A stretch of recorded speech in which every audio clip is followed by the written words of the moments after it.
Hello guys, today I will be showing you how to get the best possible quality gameplay videos on YouTube or just in general, but this is mainly for YouTube because one big part of the rendering settings, which will be going to full depth later on, has to be changed. Alright, but I'll show you this later. This all starts from your recording program. I'm on a Mac right now, so I use iTV, which is like the only program that is supported by the Hauppauge HD PVR. So I would use other programs, but this is the only one I can use, and it's pretty good actually. For example, you don't have to record all the time. You could like go back and then start recording. Alright, but anyways, to set up your iTV to get the best quality, you have to go in your preferences and then go into devices. And when you're here, you should see Hauppauge HD PVR. And what we're going to do is going to go to the encoding tab, and one of yours is probably going to be on one of these, but we want to click custom and click edit. Now what you want to do is put constant bitrate and raise this thing up to 13.5 megabits per second. That will allow you to achieve the maximum quality that you can achieve. I used to have mine at best, which would be 10 megabits per second, which is fine, but if you want the best quality settings, you have to put it on custom and then put it on 13.5 megabits per second. The audio really doesn't matter, but I like to keep mine at AAC. So you just click OK, and you're done for that. So whatever you record will be in 13.5 megabits per second, and you know, you can't go any higher than that because the Hauppauge doesn't record any higher than that. Okay, now once you have your clip in this window right here, you want to right click it and click export. Alright, I'm just going to put mine to the desktop for now. And you want to click on the format, you want to click H.264.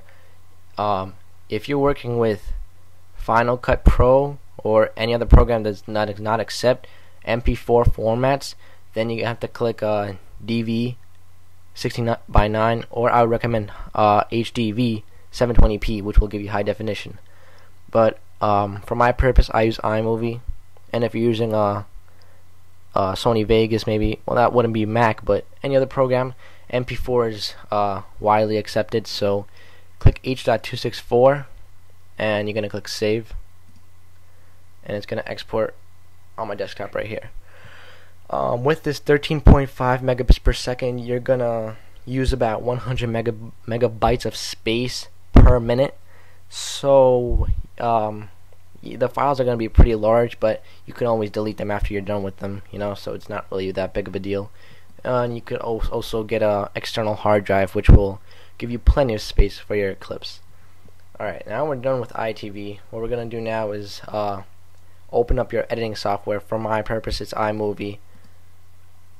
And what you want to do is you want to click new project and make sure it's set on no theme. Name the project whatever you want. I'm just going to put my tutorial. Make sure the aspect ratio is 16:9 and the frame rate is 30 frames per second. Even though that doesn't matter, just do it. I guess it'll be helpful.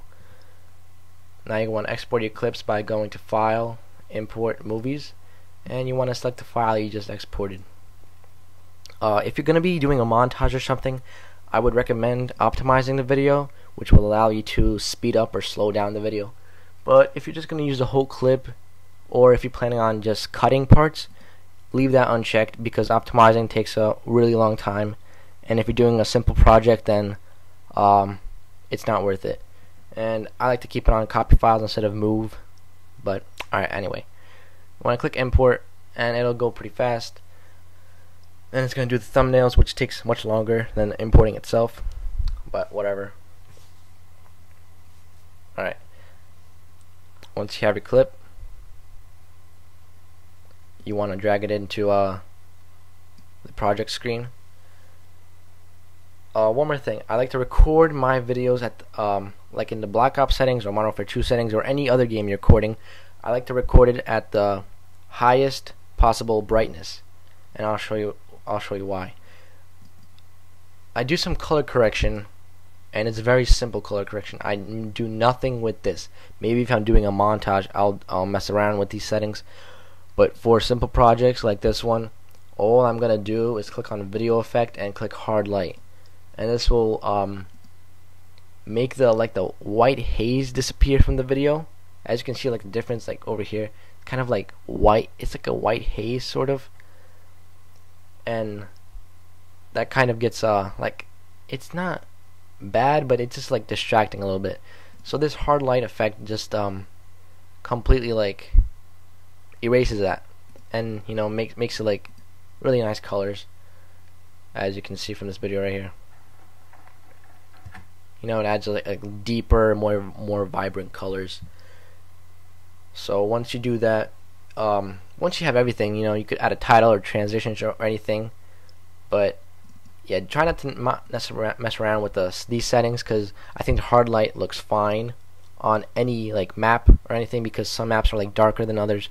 But if you just record at the highest brightness, like by the game options, you'll see what I'm talking about.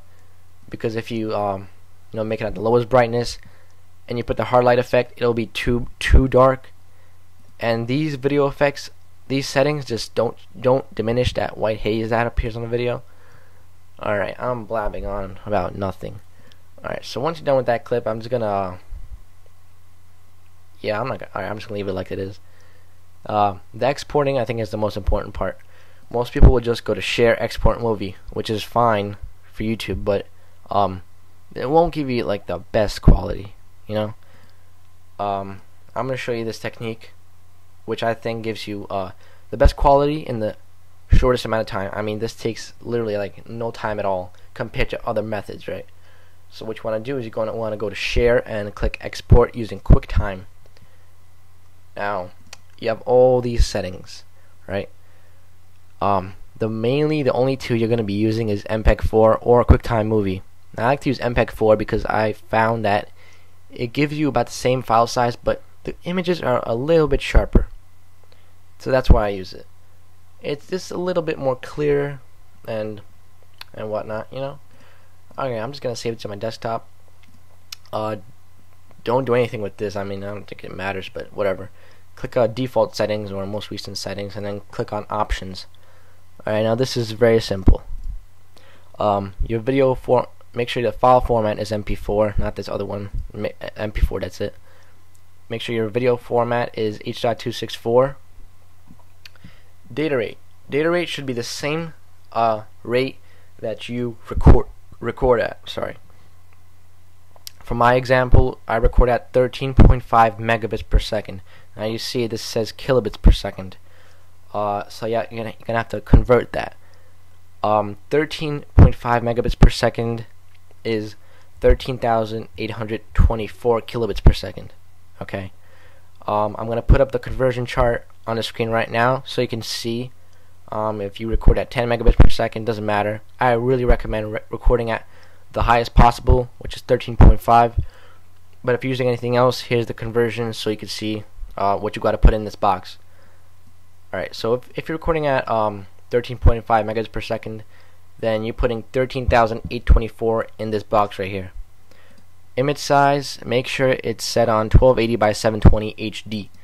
You could put it at 1080p, but that would be pointless because the video is 720p. The Hauppauge cannot record at 1080p, so there's no point. It would just stretch the pixels and, you know, make the file size bigger. So just leave it at 1280 by 720 HD. Uncheck this box. If it's checked, uncheck it, right? Because you don't need to change anything with that.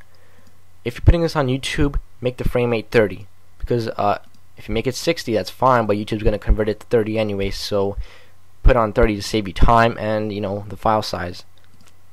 So leave it on 30. If you're gonna send the file to someone, I would make it 59.94 because that is what the Hauppauge records at. It doesn't record at 60. Not that big of a difference, but whatever. So I just put mine on 30 since YouTube caps it off at 30. Keyframe, I just put automatic. You can mess around with this, but automatic usually gives you the lowest file size, and the picture is still good. Go to video options, restrict profiles too. you want to click main and also baseline. Right? Whoa, hold it right there. I did some more tests with these quality settings, and in the original video I just told you guys to put restrict profiles to main and baseline. I did 2 more tests. Alright, this video right here is a video I did in the tutorial. You see it's named tutorial. This has restrict profiles to main and baseline. Okay, I'm sorry about that. This next video has restrict profiles only checked on main and not restricted to baseline. Okay, this last video, no restrictions. Alright, I unchecked everything. Alright, this is what I did. I checked everything else the same, except when you go to video options, nothing is checked here. I did some research, and people seem to be saying that with no restrictions give you better quality. I checked the file sizes of the 3 videos, and what I found was that the one with no restrictions and the one with no baseline were the same, and the tutorial video was 0.2 megabytes less. So I think it does give you a little bit more quality, but I don't think it's that noticeable. You know, I'll show you right here. I was looking at the kill feed right here, and I was trying to see like which one's more clear, and I found that the one with no restrictions was the best one, even though there's not much of a difference. But you could especially see it on the times. I don't know how this is going to show up on YouTube, but in my case I see it right there. So it looks like the one with no restrictions is a little bit more clear. So I apologize. I should have done more research, more testing, and you know, you learn from your mistakes. But all you do is just restrict profiles to none. Don't check anything. Alright, but you know, just still keep faster encode, and everything else stay the same. Only that gets changed. The restrict profiles options don't get checked at all. So sorry guys again, but on to the video. Okay, for encoding mode, if you're going to be doing a montage, maybe you would want to put best quality. For my purposes, I usually always, even when I'm doing a montage, I put faster encode. Why? Because it's much faster. Multi-pass, I don't know how many passes you use it, but I would say about 7. So it would be about 7 times longer than single pass, maybe even more, because I tried once and it was extremely long. Single pass gives you like excellent quality. You won't realize the difference. It won't be that much of a difference. So yeah, just put faster encode and you'll be happy with the results, I promise you. If you want to be safe, put best quality, but that takes like extremely long. It does give you better quality, but you sacrifice a lot of time. Okay, so you're done with that, and you go to audio. Make sure it's at AAC-LC. That's the only one available to me right now. For the data rate, you could put whatever you want. You can make it as high as you want, as low as you want. I like to keep mine at 128 kilobits per second because the Hauppauge records at this rate. So I just like to keep things, you know, compatible and even. Channel stereo, of course, and the output sample rate I like to put at 48,000 kilohertz. Also because the Hauppauge records at this quality rate. And like encoding quality, you could put anything. It's just personal preference, but I like to put best. Streaming, I don't mess around with this option. I just leave it unchecked. And I don't think you are done with this part. All you do is you gotta click OK, and the settings should be saved. So next time you want to use it, just click most recent settings from this option. So here's once again the things you have to set to get the best possible quality. You click OK, and then you're gonna click Save. The movie will start to render and export, and for this 12-second clip, it says it will take about 2-3 minutes to export. Okay, now it's saying 4, but now it says 2. It should go pretty fast.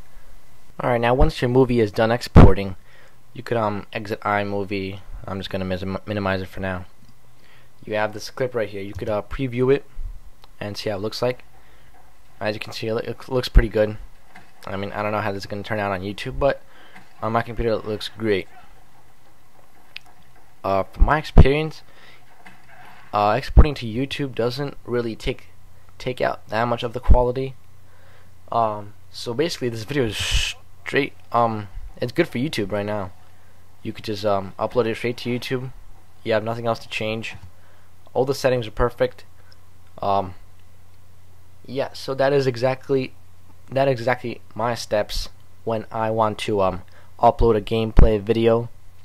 You know, you could always do a voiceover in iMovie, you know, whatever, add songs. But those are my audio settings, video settings, everything, quality, how to record, what to record. You know, make sure to record at the highest brightness possible. That's basically it. I don't do anything else. It's as simple as that.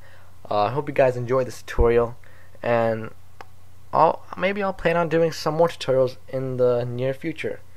So please like this video, leave a comment. Any questions you have, please send me a message, and please subscribe if this video helped you. Thanks, guys.